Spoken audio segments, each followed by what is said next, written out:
j'espère que vous allez bien. Bienvenue à Français avec Mayeline. La capsule vidéo d'aujourd'hui va parler du récit narratif et elle a l'objectif de vous montrer comment planifier et rédiger un récit narratif en français. Il y aura 3 étapes. La première étape va parler de la notion du récit narratif. La deuxième étape, je vais vous donner un accès VIP à mon cerveau. Je vais vous montrer comment moi je le fais. Et la troisième étape, je vous montrerai quelques exercices que vous pouvez faire pour vous exercer à rédiger un texte narratif en français.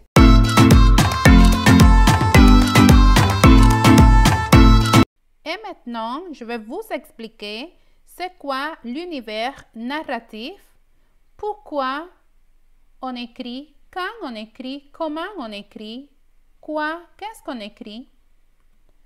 L'univers narratif est le monde dans lequel les personnages d'une histoire évoluent.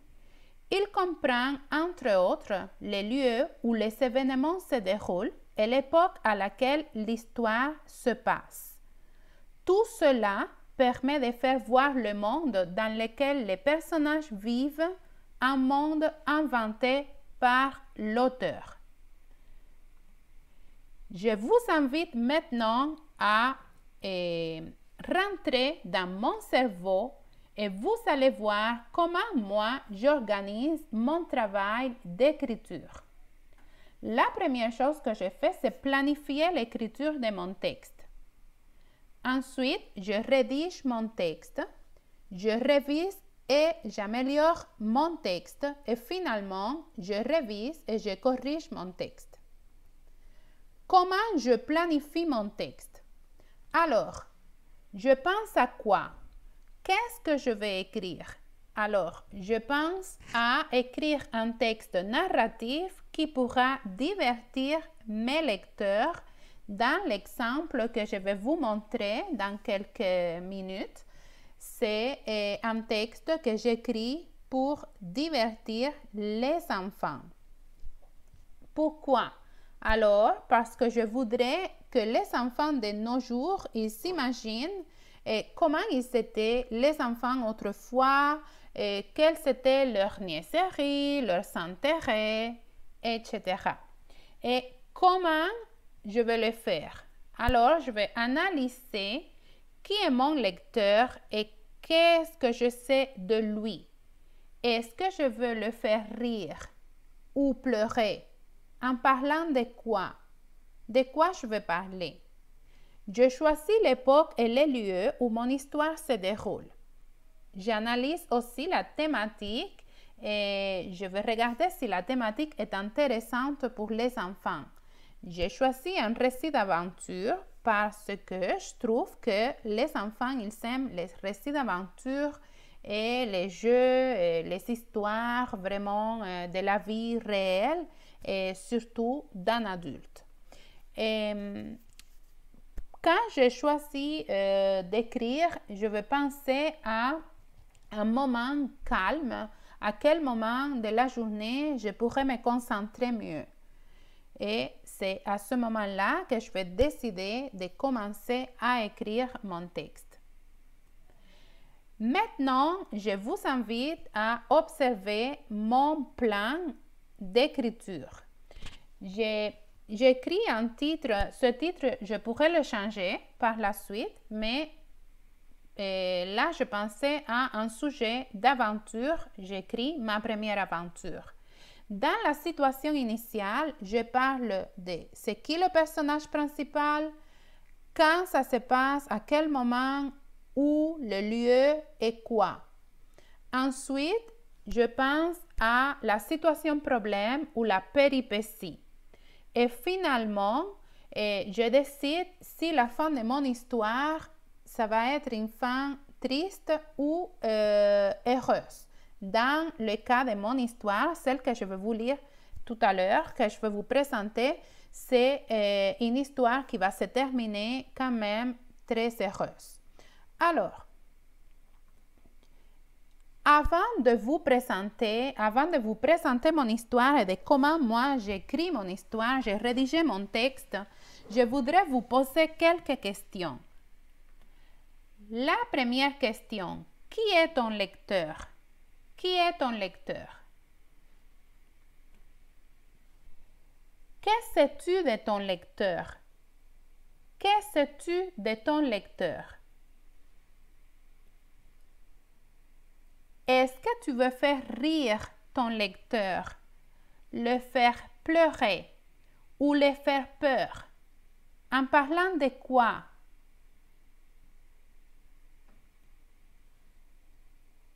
Quelles sont les thématiques qui t'intéressent et comment pourraient-elles intéresser ton lecteur? Quels sont les derniers textes narratifs que vous avez lus? Quelle est la partie que vous avez aimée ou qui vous a attiré votre attention? Répondez à ces questions. Vous pouvez en tout temps mettre pause à la vidéo, revenir en arrière, revoir mes explications précédentes et vous pouvez aussi prendre un cahier et un crayon pour prendre des notes. Ça, c'est très important. Maintenant, je vais vous montrer comment je rédige mon texte. La première chose que je vais faire, c'est penser à écrire un texte qui soit cohérent et je dois me référer à mon plan et le modifier en cours de rédaction. Ça veut dire dans ma tête ou sur papier. Mais je dois avoir toujours avec moi mon plan avant de commencer ma rédaction, avant de commencer à écrire. Et ça, je vais le faire bien sûr après avoir fini le plan. C'est une fois qu'on termine le plan, qu'on le finit, qu'on commence à écrire notre texte. Je vous invite maintenant à voir le texte que je viens d'écrire et on va continuer par la suite. Et maintenant, je vais vous expliquer comment j'ai rédigé mon texte en suivant mon plan. Alors, dans mon plan, il y avait une situation initiale, un déroulement, un dénouement et une situation finale. Dans ma tête, j'ai gardé le plan et en même temps, je l'avais à côté de moi pour suivre les étapes une à la fois. La première étape, c'était d'écrire ou de trouver un titre pour mon histoire. Le titre de mon histoire, il correspond au sujet ou au thème que c'est un thème d'aventure. Le titre de mon histoire, c'est Les voyages de Jiribilla. Je dois aussi penser que je dois séparer mon histoire par paragraphe. Alors, la situation initiale, c'est le premier paragraphe. Le déroulement et le dénouement, je vais le mettre dans le deuxième paragraphe. Et la situation finale au troisième paragraphe. Le premier paragraphe, que c'est la situation initiale, va parler de quand ça se passe, il y a longtemps, où ça se passe, dans un village d'une île du Caraïbe. Il y avait une fille très inquiète, les voisins l'appelaient Jiribilla. Et je veux aussi parler de mon personnage principal, Jiribilla. Ensuite, je veux présenter l'élément déclencheur. Quoi? Qu'est-ce qui se passe? Elle décide de découvrir le monde par elle-même. Et qu'est-ce qu'elle fait? Elle prend son sac à dos, elle prépare une stratégie de voyage parce qu'elle voulait rendre visite à sa tante. Toutes mes informations de la situation initiale sont présentées dans le premier paragraphe. Ensuite, je parle de ma première péripétie, ma première situation problème, c'est que j'ai dû traverser beaucoup d'obstacles pour me rendre chez ma tante. Mais j'ai pensé aussi à des stratégies, des jeux que je faisais, c'était des jeux de labyrinthe, ça m'a aidé à résoudre mes problèmes. Il y a aussi la surprise de la tante quand voit la fille devant sa maison et quelle est la décision que la tante prend pour résoudre cette situation problématique que c'est la niaiserie de cette fille de partir sans la permission de sa maman.